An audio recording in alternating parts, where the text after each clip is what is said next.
Saan doon sa Gisan? Chicken. Let's order Burger King for Kite. Welcome, take order please. Ano? Ano yan? 4 cheese Whopper meal.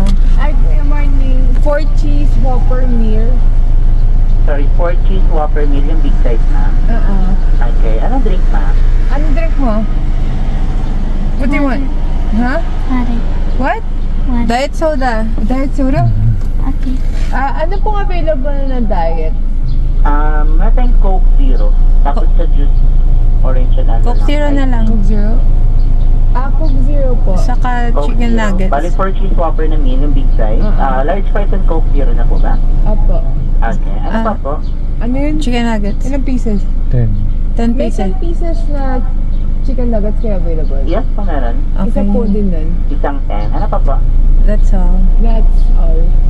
Okay, 4 cheese Whopper meal with large fries and Coke Zero, isang 10-piece nugget. 611 po, thank you. Alright, thanks. What? Nagulat din ako eh. Oh my God. Wow naman. 611 na yun. Hindi nga harap. Oh my God. Ano ba? Ha? Wait na lang po. Grabe naman. Wala naman ang Burger King na yun. Dito na rin yung ano. Oo. Grabe naman. Ha? Guys, bumili kami ng Burger King dito sa Paseo. Nagulat si Daddy Bryce sa Burger kanyang at saka bill. nugget, 611. Gulat ako ah. Ayan kasi yan. Whopper meal, large, 386 pesos. 4 cheese Whopper meal, large with large Coke and fries. Saan tayo? 386 pesos.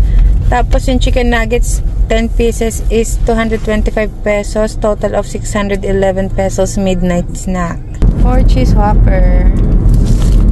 And Hindi kasi nasanay ko sa chicken nuggets. Double cheese.